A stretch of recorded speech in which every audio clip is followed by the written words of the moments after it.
It's the Bulls Podcast, episode 40. Hey, Chicago Bulls fans! It's time for your Bulls Podcast. Here are your hosts, Marcus Couch and Wyse Black. Welcome to the Bulls Podcast, coming to you from bullspodcast.com. This is where we bring you the latest news, reviews, rants, rumors, and opinions on the players, coaches, and front office of the Chicago Bulls. My name is Marcus Couch, and with me is my co-host, Mr. Wyse Black. Yo. So, man, it feels like a super long time since we talked to the people, Marcus. Like, it definitely does, but I guess this is what we can expect in the off season. But, I mean, luckily a lot of interesting stuff has been going down with the team anyway. So, I mean, we have a lot to talk about, so I'm just ready to get into it. Indeed. We've got several topics for this episode, including a quick prediction for Coby White and Daniel Gafford for the season. We've got our wish list for player off-season training, and we're going to take a quick spin around the NBA and Chicago Bulls rumor mill. We'll be back right after this quick timeout. Bulls fans, remember to follow the show on social media at Bulls Podcast and at bullspodcast.com. All right, let's talk some Bulls predictions in terms of Gafford and White. So let's talk about Summer League in terms of Coby White. It was kind of this mixed bag in Las Vegas. He showed the ability to kind of push the pace, get to the rim, and he's got a really good lightning quick first step and some knockdown mid-range jumpers. But as Wyse and I talked about, he's a really high dribbler. He's sort of careless with the ball sometimes. Also kind of only made 3 out of 30 three-point attempts and didn't really shoot well at all, 44%.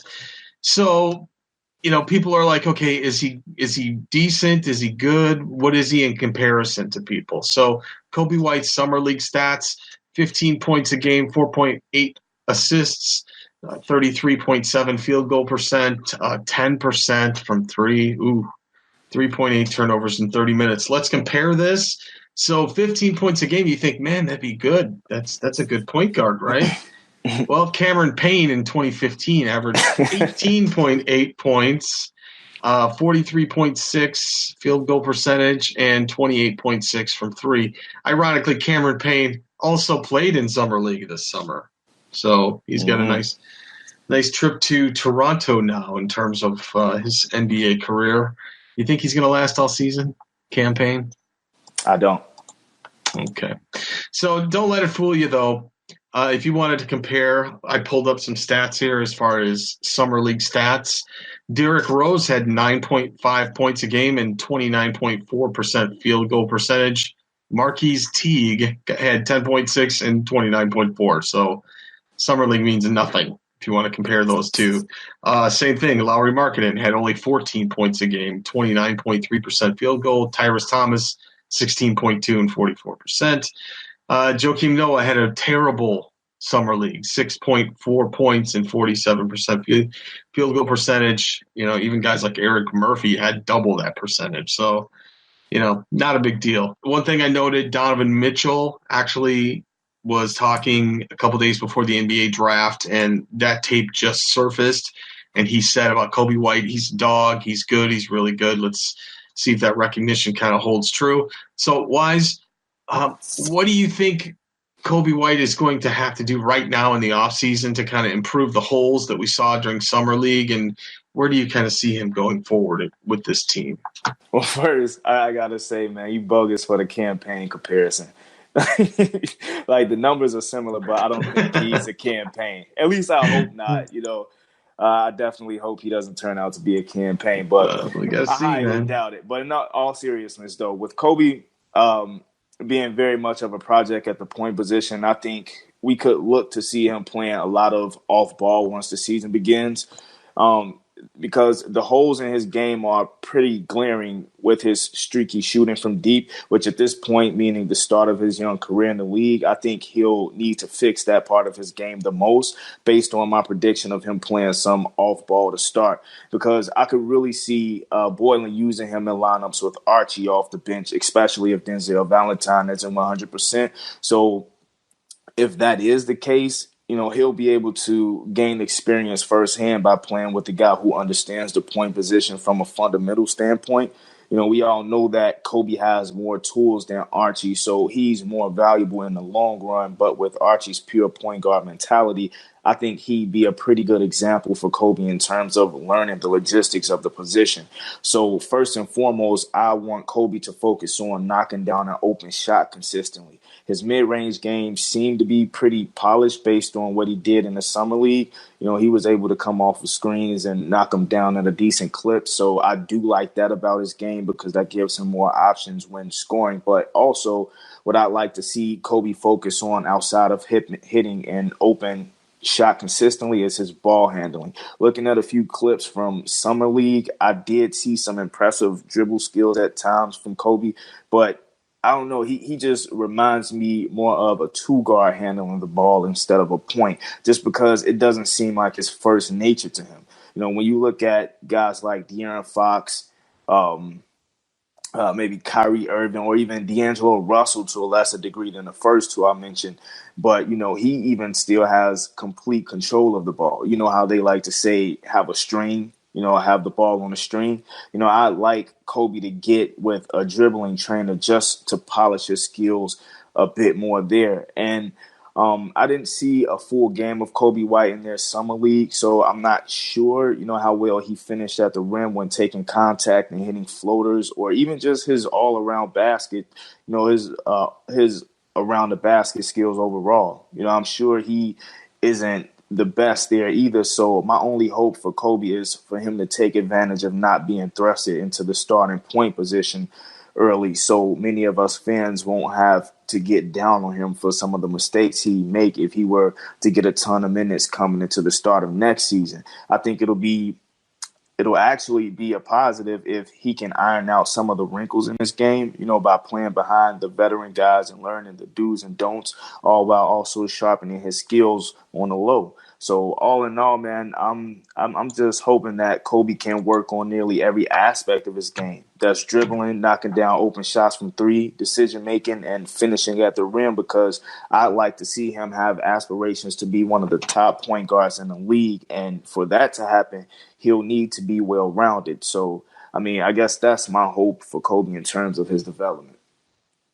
Yeah, it's going to be interesting to watch the growth of Kobe White as the point guard of the future of the Bulls, because if we keep Dunn all season long, Kobe's actually going to have a lot less pressure and he can learn in the right situations. I think if we keep Kobe too deep in the rotation, he's going to kind of grow stale and his skills might take a turn for the worse, especially if his three-point skills aren't there. Right.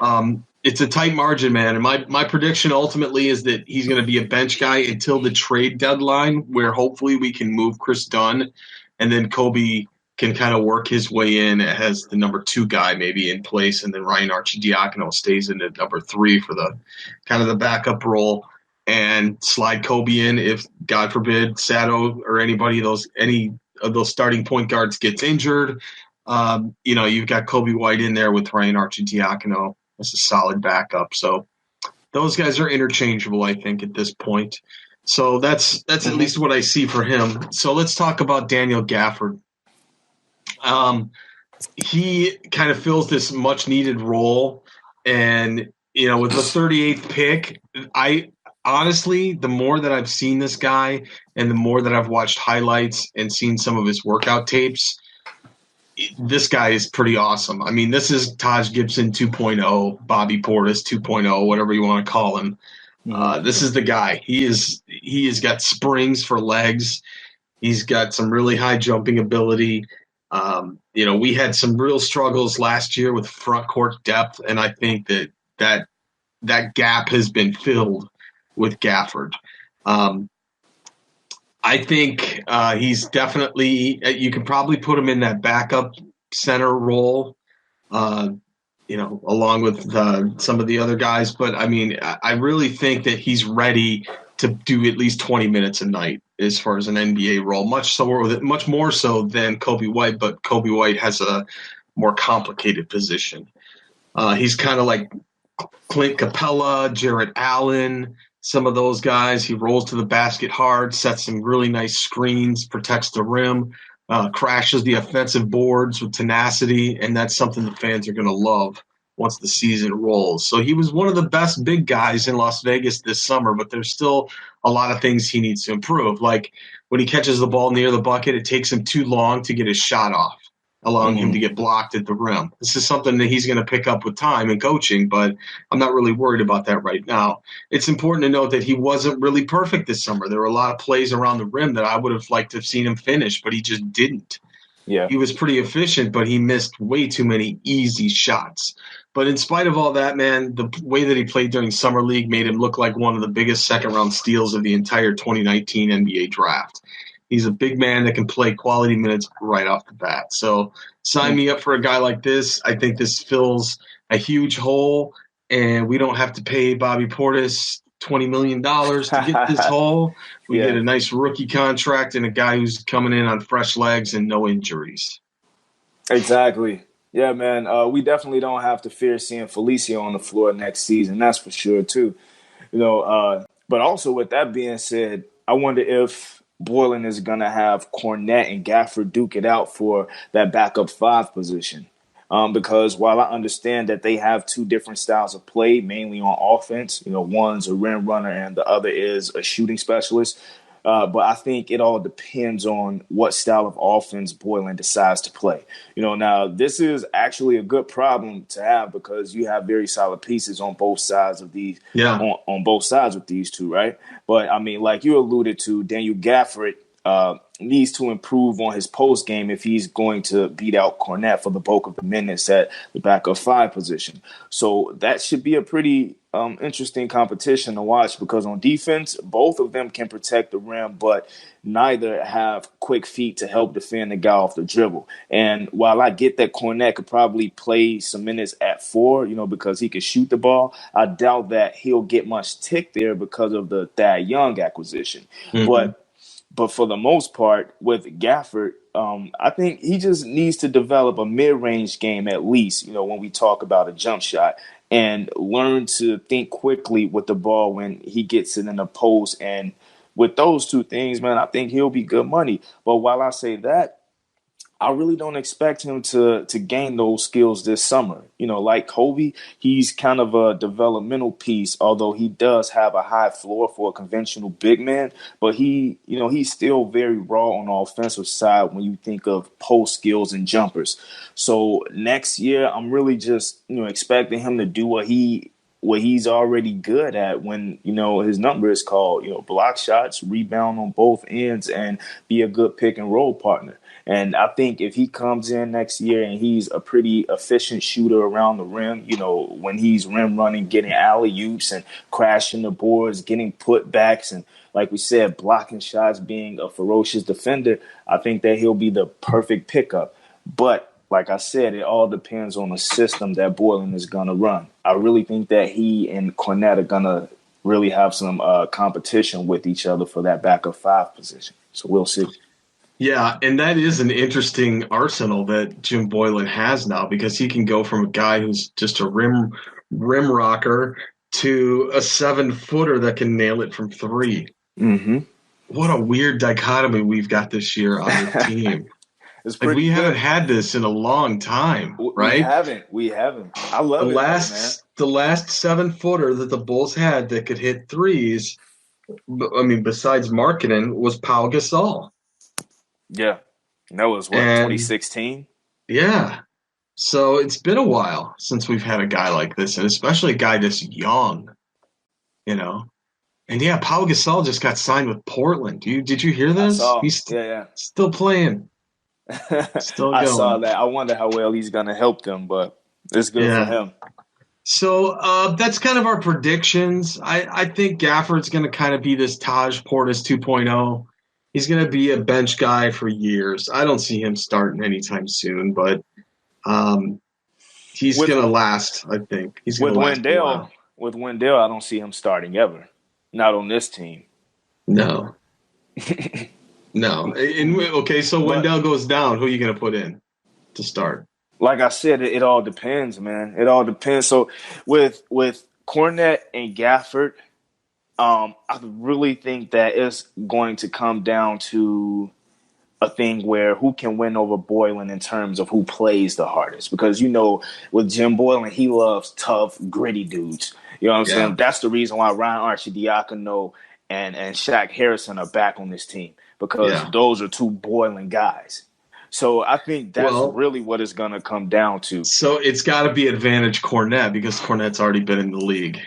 Right? Why would you say that? I mean, looking at what Gafford did at Arkansas, he was one of those guys that wore his emotions on his sleeve. I get it, man, but he's played exactly 0 NBA minutes right now, and it's a whole different game when you get in there, and then you play an 80-some game season as opposed to college and everything that he's used to in Arkansas.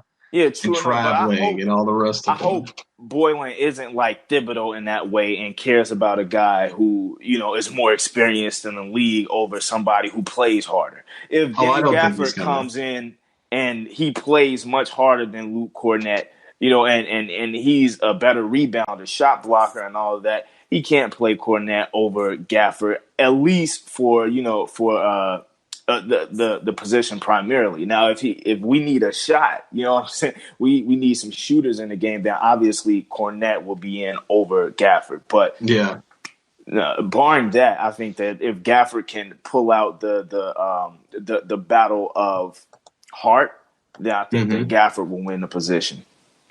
All right, well, let's see if he's got some NBA stamina, and we'll find that out in a couple months here. So we are going to take a quick break, and when we come back, we're going to talk about the offseason wish list for the Chicago Bulls, Part 1, right after this.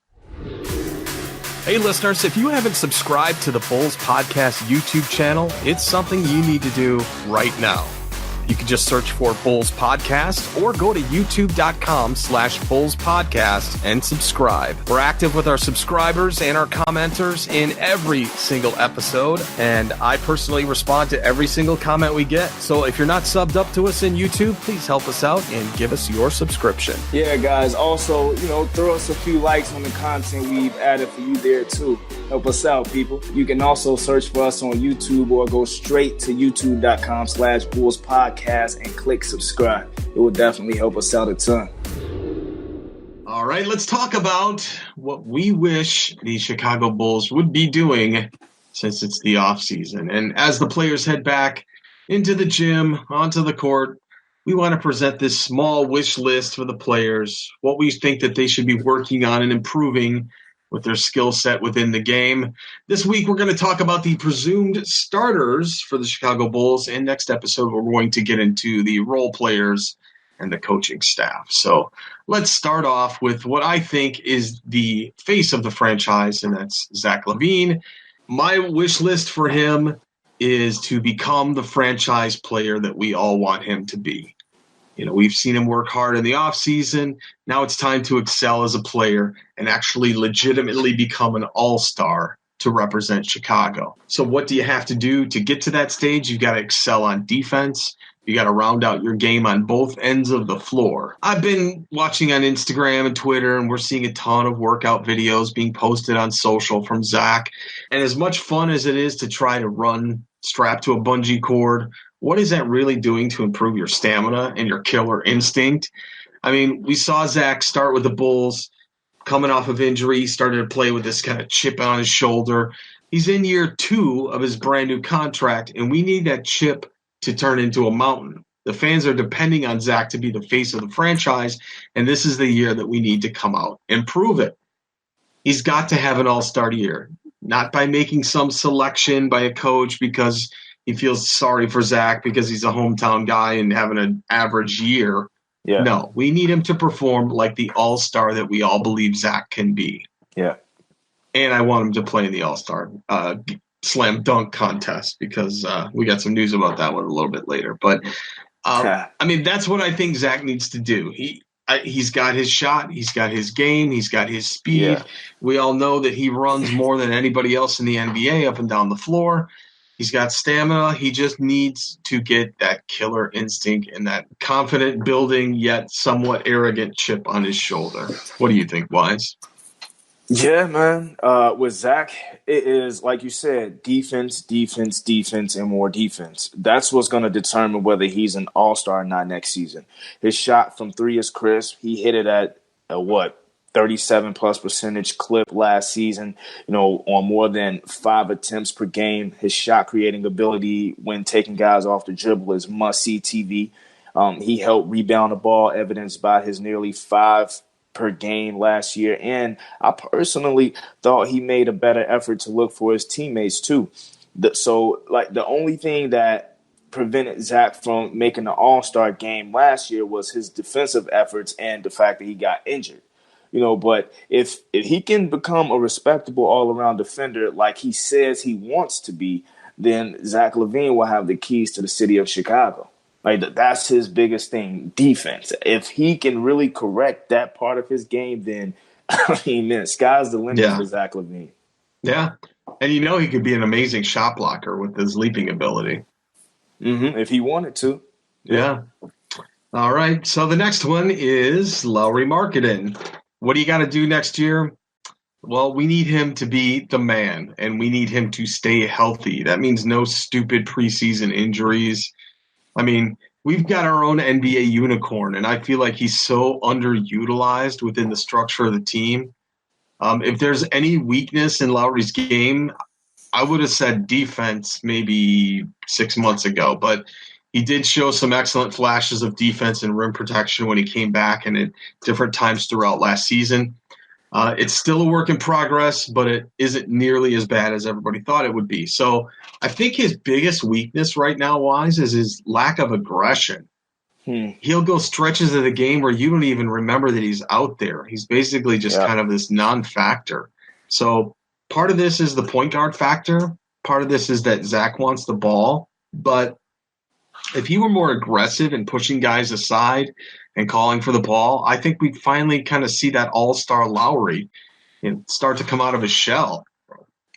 I also want to see Lowry in the three-point contest this year since it's all-star weekend in Chicago. So we'll see if we get that one. But what do you think about Lauri Markkanen? Yeah, that would be super dope. I'd love to see Lauri in the three-point contest. But I think you hit the nail on the head with Lauri's lack of aggressiveness on offense because you're right, man. Lauri will have a stretch where he'll have a stretch where he did last year, I think it was in March, where he looks like the second coming of prime Dirk Nowitzki or even a prime Chris Bosh, in his Toronto days. People forget that Chris Bosh had a jump and was a beast when he played for Toronto too. But there was that stretch where Lowry was doing that drag step, right? He was perfecting it. You could see him doing it. That was something unique that nobody had done, right? We didn't see that from anybody. Yeah. And he just stopped it out of nowhere. You know what I'm saying? Yeah. Like Lauri, he needs, and that's the thing. What really makes players stars is they find something that's unique. You know what I'm saying? They add something to their game that nobody else does. That's how Lauri will really make his mark in this league. But also, like you said, Lauri has to call for the ball nearly every time down the court, especially if Zach doesn't have it going or if, he's getting doubled. Lauri has to get the mentality of a star before he can fully blossom into one. And age shouldn't be a legitimate excuse because look at guys like Donovan Mitchell and even De'Aaron Fox, who are both arguably the best players on their teams, and they're both under 23, I believe. Lauri, like you said, has to bulk up some more so he can, bang with the bigs down low, and he has to gain more confidence in himself as a star player. And I think that'll be partially on the part of Boylen, depending on the system that he runs. He has to make Lauri and Zach the two focal points on offense. And if that happens, I think we'll see Lauri take that next step. Yeah, I agree. And I hope that happens too. Mm-hmm. All right, let's talk about Chris Dunn. And it's a problem when Chris Dunn statistically is at its worst when he's on the floor with Zach LaVine. That's a problem for our franchise.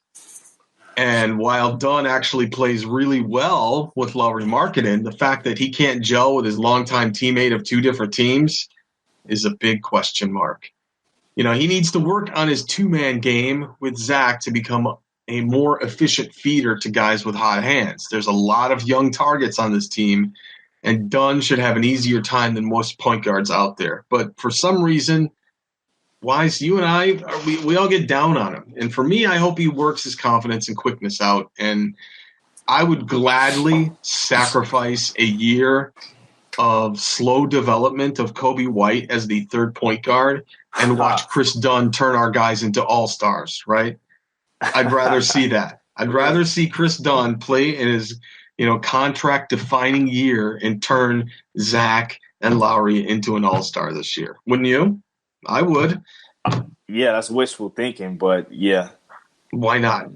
If it can happen, at least he's got some decent trade value by the time that we get to the trade deadline. I was going to say, right, exactly. But I was going to say, in that case, if he does help those guys become all-stars, then don't you think that they want to keep him around?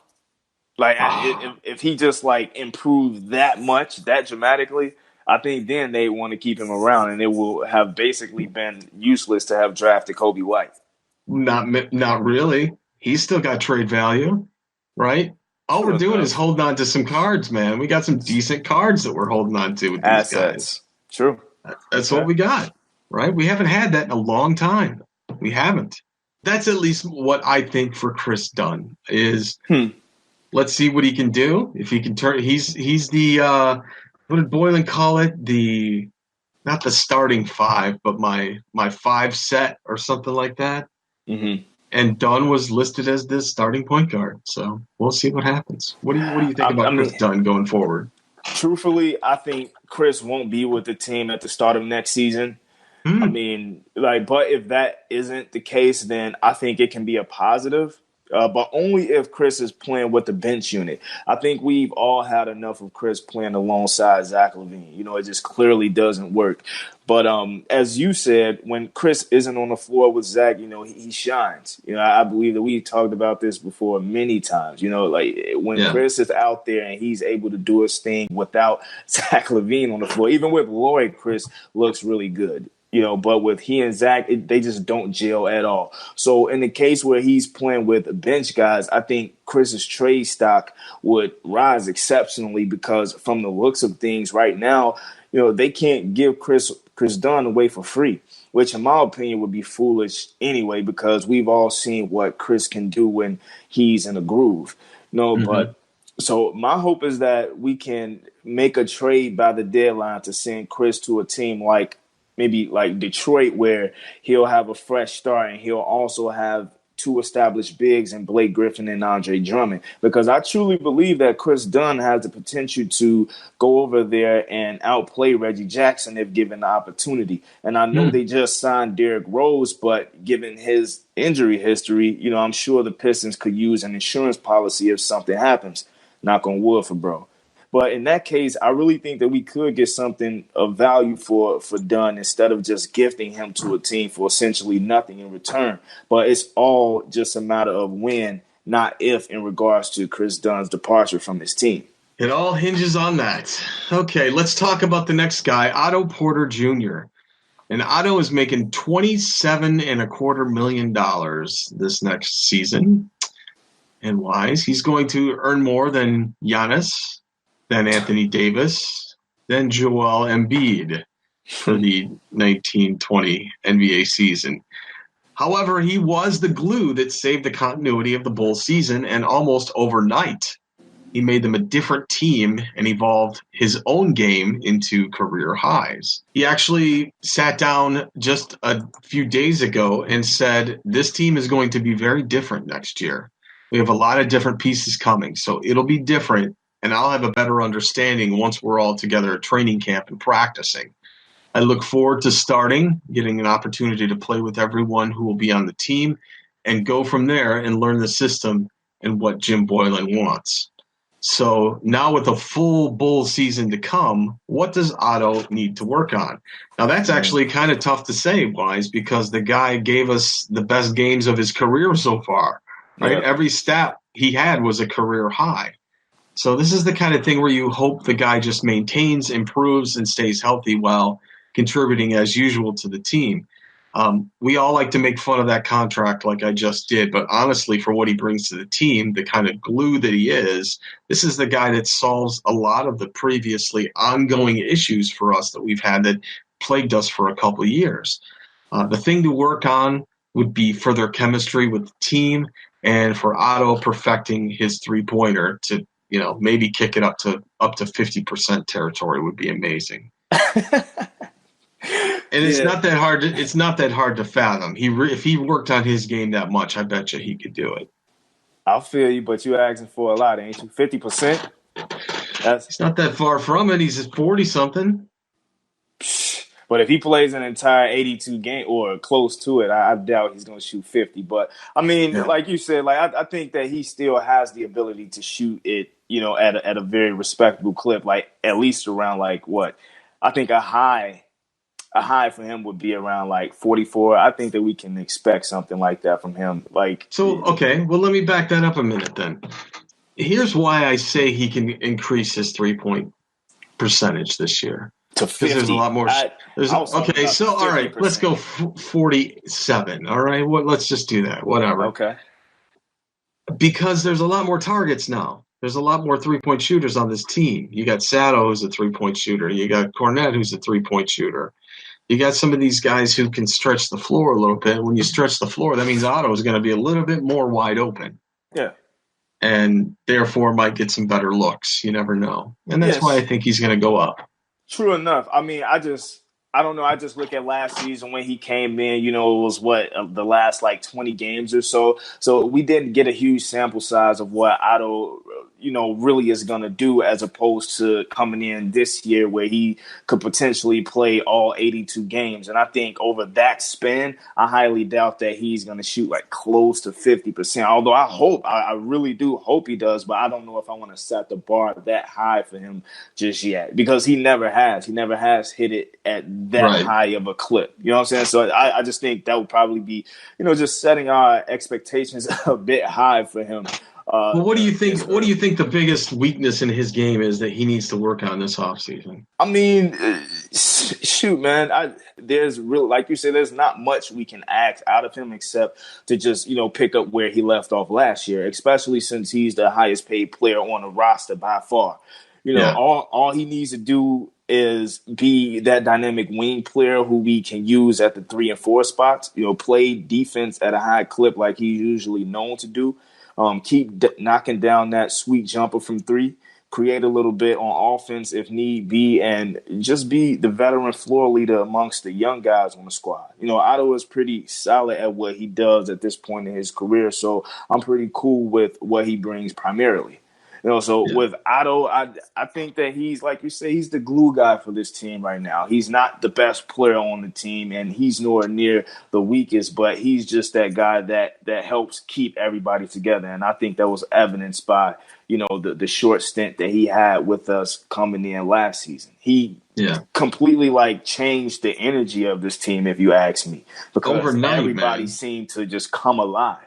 That first game that he was there, I freaked out that first game that he played with us. I was like, This is amazing. This is how what's going on here? And it just, the toxicity left the team and we got Otto, which was great. Exactly. And you know who else we just picked up who I believe is the same way? Thad. I believe Thad is one of those glue guys who is, going to come in, what you're going to get from him, and he's just going to help everybody become better. So I think that's why I think that was a really huge pickup for us, and I hope that we see that come next season. Yeah. All right, so let's talk Wendell Carter Jr. He has done a lot of talking in the media this summer. A lot of it revolves around his realization of the legacy of the Chicago Bulls, the legendary lineups of the championship years, the GOAT, our forever Chicago icon, Michael Jordan. So it's great that Wendell is soaking in the vibe, but he needs to be soaking in an ice trough after working his tail off every single day like a madman. This offseason, he needs to add some bulk and mass to that frame. I know he's recovering from a hernia operation, which I'm told in research form that he's actually just going to be a couple weeks until he's ready to start working out again. But it doesn't stop you from hitting the curl bench right now, getting some shoulder presses in, getting some more flexibility, getting into stretching, yoga, all that. Mm-hmm. So Wendell Carter Jr., you want to honor the old Bulls like you talk about? Turn into Dennis Rodman. Let's see you get mean this year and even maybe a little dirty every now and again. That's the Wendell Carter Jr. I want to see. Yeah, me too. Hey, man, you're right. Like, bulking should be a key component for him this offseason. You know what? But I wonder how much of that he'll realistically be able to do after just recently coming off of surgery due to that core muscle strain. Because you know that the core is used for every part of the body when working out. So that'll probably be a challenge for him.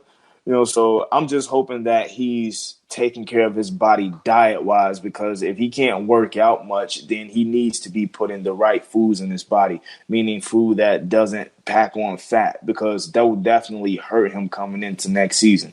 He needs to stay away from Denzel Valentine and his Popeyes chicken sandwiches. Yeah. You know what I'm saying? Baked fish. Baked, all that. Like just straight up fish, veggies, nothing but lean meats and veggies and all that good stuff.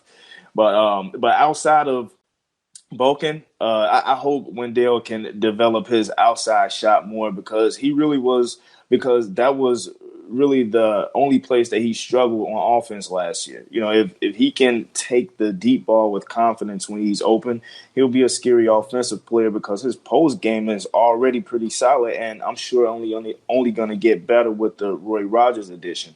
And lastly, for Wendell is staying out of foul trouble. That was a big issue for him last year. So hopefully he learned from his mistakes on the defensive side, because we need him on the floor if we're going to be a solid team defensively next year. I think that if Wendell, like I said, can really just take care of his body, like the reports are saying, like he may not be able to do too much physical activity right now in terms of like working out and all that. So like I said, I'm hoping that he just, has the right mentor in terms of how he's eating and all of that. So it won't be that hard for him to then come in and really get his body in shape for, the real NBA game. And if he can just during the season really work on his body, bulk up like we just talked about, once he is 100% back to 100%. And if he can knock down that 3-ball shot, man, I think Wendell could definitely turn into one of those guys who is considered to be one of the top centers in the league. Because he has all of the other tools. Last year, man, he had a really solid post game on the offensive end. I thought that his defense was pretty stellar. Like we said, though, he just got into foul trouble a little bit too much. So he needs to really work on staying on the ground. Not being too frantic on the defensive I think the refs end. had it in for him, though, man. As a rookie. You think so? There was some calls last season on him that just were bull. I mean, you know that, man. There were some. That's how it is with rookie most rookies, right? The last person they did that to was Jimmy Butler. And, every other Chicago. I don't know if did Markkanen have that too? Yeah, I think so. No, not really, because Markkanen, he was more so of an offensive threat kind of guy. I don't think they really paid it. Wendell is coming in as a defensive player. So I think that they were a little bit more on notice for him with that. But and guys like Jaren Jackson Jr., he had that issue too. So you're right. It could be just because, he's going through that rookie phase and all that. So the refs probably were, a little bit more just anal with him. But I don't know. I still think that he needs to get with a coach who can just temper him a little bit more on defense. And because there were times when he would be super aggressive, but I think that's because he was probably just overcompensating for his lack of size versus some of those bigger centers in the league. Right. Because there were times when he would get kind of bullied down there. You know what I'm saying? And that's why we're talking about him working up now. Yeah, exactly. So, we shall see, though, man. But I really think that it's going to be a process for Wendell, seeing that he had this unfortunate injury. to his core muscle. So one of the guys that I'm trying to get on in the offseason here is Ant Wells, and he is a trainer for a lot of NBA guys, including Antonio Blakeney. And I've reached out to him a couple times. I haven't gotten him yet. I'm really hoping that happens because I want to learn a little bit from a trainer as far as what these guys actually do on the off season. You know, they're elite athletes, man, and you can't just take a break. Like exactly. You know, you and I, even normal Joes like you and I, man, you stop working out for a month, your body's gonna change a lot. And these dudes, I mean, if you're that big of an athlete and you know you got that size and that body frame and that ability, I don't even know how those guys can go 2 hours without working out. You know, I mean, you think you'd have to, you know, to maintain, but I don't know. They're gifted, but that's something that I hope that we can get on the show in terms of that would be awesome. I like that. Actual NBA trainer to kind of go through it and see exactly what it takes. Yep. All right. Well, we are going to take a quick break, and we're going to come back with a new kind of NBA rumors segment, and you guys all get to be a part of the first one right after this. Hey everybody, remember we are a new show and we do need your support in social media. We made it really simple to find us with some special redirect links.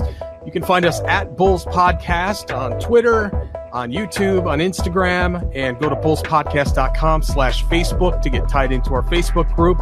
And if you'd like to subscribe to the show, we are on Apple Podcasts at bullspodcast.com/Apple, on Stitcher, bullspodcast.com/Stitcher, and on Spotify at bullspodcast.com/Spotify. All right, so this is the Chicago Bulletin, and sometimes there's stories that we come across that we want to share from the Bulls and other teams as well, and sometimes they involve the Bulls indirectly. Sometimes the rumors don't. Sometimes they're former players, but no matter what, they are fun and fast-paced. So here we go. Story 1, Nico, $45 million. The Bulls fans lost their collective minds on social media when the news broke that the Bulls had offered Nikola Mirotic a 3-year, $45 million offer, which he rejected to go back to Europe. Thankfully, this is determined to be fake news, as David Kaplan confirmed that the Bulls did not make this offer to Mirotic. As it turns out, Utah did make the offer in that range to Nico, and he actually rejected it. Nico's coach in Europe is sticking to his story and insists the Bulls' offer really happened. I don't believe it. To tell you the truth, I really don't. I think that John Paxson's ego, more than anything, is probably a little bit too big to have tried to bring Nico right back after everything that happened with the team. You know what I'm saying? I highly doubt it. And seeing that they just gave Thad Young that $41 million deal, I think that is even better than Nico, if you ask me. I think what Nico brings in terms of his shooting is the main component of his game, so I get that. But I still would have rather Thad Young than Nikola Mirotic. He's far too inconsistent, so I don't believe it. Slam dunk rematch. Aaron Gordon told TMZ that being in the 2020 Slam Dunk contest in Chicago is something that I want to do. Gordon followed up with, I know Zach LaVine will probably do it too. That would be amazing. that face off between those two was actually what brought life back to the dunk contest. Like, the dunk contest was getting super boring for like a few years prior to that one when those two faced off against each other. So I mean, I think that would be pretty awesome because both of them still have springs like crazy. Both of them are still jumping out of the gym, so I love to see it, especially seeing that it's going to be in Chicago this year. So definitely. Anthony Davis would consider playing in Chicago if he got the chance. In a recent interview with new Lakers star Anthony Davis, the Chicago native has put out there that he would like to someday play for his hometown Chicago Bulls later in his career. My thing is don't make it too much later, bro. Like, we don't need the 32-year-old Anthony Davis. Like, if you're going to come home in your prime when you can be effective. but we don't need you when your game is relegated to just being a jump shooter or a guy who can just grab boards. We want the Anthony Davis that's the superstar. So if you're going to come home, bro, make it soon, please. Tomas Satoransky describes how Chicago recruited him in free agency. As it turns out, it was not Garpax that came calling on the first day of free agency, but Jim Boylan was the one to reach out to Sato. Within a day, they had a deal. So much for Boylan not being able to get good players on the team. Boylan has definitely been turning some heads in terms of what he's been doing. You look at the Chris Fleming hiring from the Brooklyn Nets. He pulled Roy Rogers from the Rockets. You know what I'm saying? Plus, as you just mentioned, he just grabbed Tomas Satoransky. So, I mean, Boylan he's looking pretty decent, man, especially as a recruiter so far. So, I mean, I think that we all got to kind of pump our brakes, at least those of us who are kind of, knocking this Boylan hiring. So, I mean, I don't know. I want to see what he can do next season because he's definitely out of the box in comparison to what, the Bulls have been doing, for the past few years. Thad Young's 139-minute job interview with the Bulls. And that is how long he played against Chicago last year, where 5 more than he amassed against the division rival Cleveland Cavaliers. On a sample size alone, there's no better indicator of what Young will do for the Bulls than what he did against them last year. In all 4 games versus the Bulls last year, Thad Young was the deciding factor. What's significant about all that is that all 4 games were played at least a month apart. So it wasn't some streak that he was on. The final game of the series came in March, 2 months after the last meeting, and that spacing provided a truer representation of Young's impact as both teams had ample time to evolve and adapt to each other's natural changes within a marathon NBA season. And that's what led the Bulls to bring in Thad Young. Even Jim Boylan said it. The only thing that they wanted to do was sign Thad Young because of the way that he played them the season before. Yeah, exactly, man. Hey, that's how that saying goes. If you can't beat them, join them. In this case, the Bulls were the team that was always getting beat, so we actually were the lucky ones to have had him join our losing team. So I definitely love the fact that we brought Thad Young over here, and that's definitely true because out of most of the games that I watched last season, Thad Young was most of the time the X factor in most of those games. He was killing us with that knockdown corner 3. He was killing us in the post, on the defensive end, all of that. Like, Thad Young was just all over the place when he would play this Bulls team. And that's why, like I've said before, I've always been a fan of Thad Young. And that's also why I was so surprised that the Bulls were actually able to get him. I think that, in the beginning, I thought that it was far too much money not far too much, but a little bit of an overpay to have given him that $41 million just because of his age and all that. But when you really think about everything that he's going to bring, seeing that he is still a really effective player, I think that it was actually a really good deal for both sides. Someone save Joakim Noah. Why is Joakim Noah not signed yet? The 34-year-old former Bull and NBA Defensive Player of the Year had a great comeback year with Memphis last season, but this free agent period, no one is calling Stickety's sell with an offer, probably because his vet minimum salary would still be in the neighborhood of $7 million a year. Sheesh.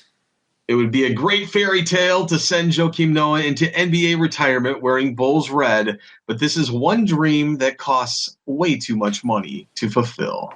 Oh, man. Yeah, that's right. It is. Wait, let me ask, why is it that high? Why is his veteran minimum so high? Is it he made $6.8 million last year with Memphis? Yeah, but is that the minimum for him? He can't get paid any less than that? I don't believe so. I don't know the rules because of the fact that he made Defensive Player of the Year. That's some kind of a weird max thing that goes along with it. But right, so I wonder if when they do stuff like that, if it sticks with them for the duration of their career. By him winning Defensive Player of the Year, if that just gives him this extra. I don't know. I don't know because Derrick Rose ain't making $10 million a year. $7 million. Exactly, Yeah. and he was an and he was the MVP and Rookie of the Year. So in either case, man, I don't know. But if that is the case, then sorry, Nola. I would love to have him retire here in Chicago. That would be awesome. He was a fan favorite like crazy here in Chicago. He probably was, like, outside of Derrick Rose, I think he probably was the most beloved Bull.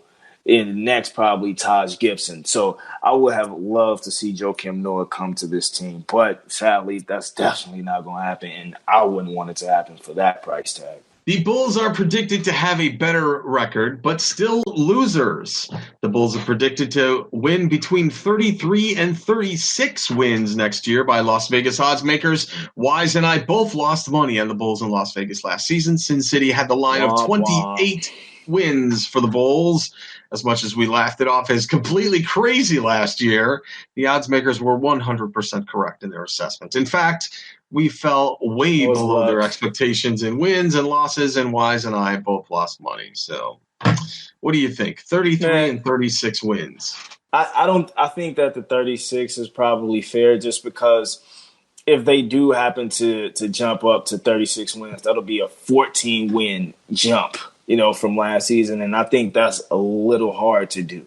You know what I'm saying? I don't think most teams who are coming off of a poor season like the Chicago Bulls, they usually do not make that much of a stride in just one season. So for the Bulls to make a 14-game win leap, I think that's actually a pretty decent over under for the Bulls, just because the odds makers understand that the Bulls do have a very talented roster. A lot of the talent on the squad is young, but I think they understand that we have one of the most talented young squads in the league. Plus, with the acquisition of all of the new veterans that we just got, and Satoransky, and you can't overlook that young signing, and even guys like Cornette and the rookie who's going to come in and probably get some minutes early on, and Daniel Gafford. I think that they're probably looking at all of that, and knowing that this team could actually make some noise come next year. But I think that last year they kind of were lucky with that prediction, because we had a ton of injuries. And if that's the case, were they predicting guys were going to get injured, and that's the reason why, they kind of put us at that poor margin for just, I think it was 26, 27 wins last year? Because if you ask me, if that wasn't the case, I definitely think the Bulls would have at least won 35. So I think they got lucky last year with that prediction. But This year is pretty spot on, if you ask me. Well, I'm not putting any money down this year, but no. But also, I don't know. I say spot on, being that that's the minimum amount of games that the Bulls are going to win. I think that they can win a minimum of 36 games. If, we have, knock on wood, some injury to, one of our guys that are one of our key pieces, I think we could still pull out 36 wins. But for the max, I think the Bulls could, and I don't really like doing this. Like you said, we ain't even putting money down this year. But, I mean, I don't think that the East is that tough, given the back end of the 1 through 8th seed. I think, between that 7th and 8th, seed, where teams like the Pistons and Orlando Magic are going to be vying for those spots, I think the Bulls will be right in the mix with those guys. Mm-hmm. So, yeah, man, I don't think that is out of the realm for this team to potentially squeak into the playoffs.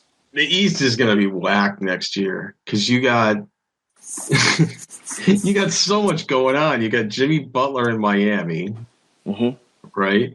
You got the Sixers. I mean, in comparison to the West, is going to be whack, but I like some of the talent that we have. We did just get KD, what I'm saying?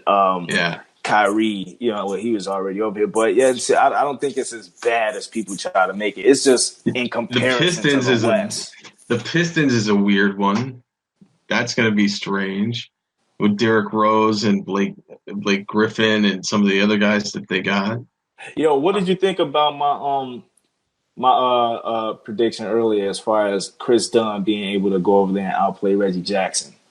Because, and I only said that because I look at what Chris Dunn did with Laurie. You know what I'm saying? I think that he could potentially go over there with guys like Andre Drummond and Blake Griffin and ball. Because I think most of the fans in Detroit are tired of Reggie Jackson. I think if they could trade him now, they would. And Chris Dunn, I still think this kid has some potential, man. I really do. I think he has the potential to go somewhere and just blossom. I think he could be a late bloomer like Chauncey Billups was. You know what I'm saying? So I don't know. Yeah, you never know. I don't know, man. It's all going to come down to what happens in preseason and during the season and what transpires. You know, he's going to be on the team, I think. You don't think so, but I think he's actually going to.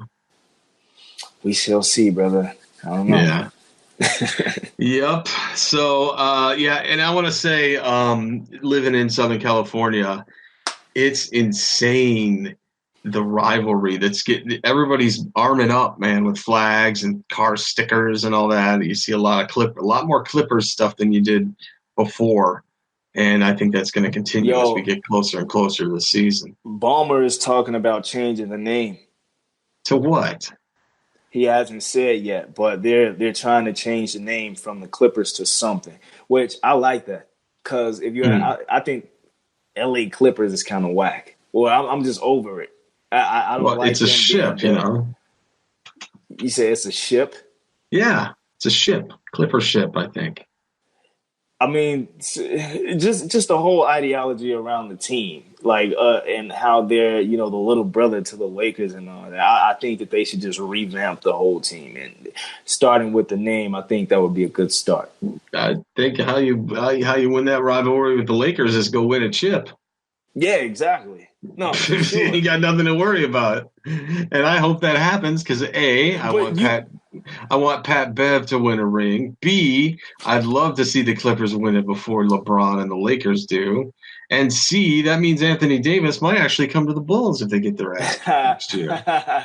True enough. But when you listen to these sports pundits, they say even if the Clippers do just so happen to win the championship, they'll never surpass the Lakers in terms of the fan favorites.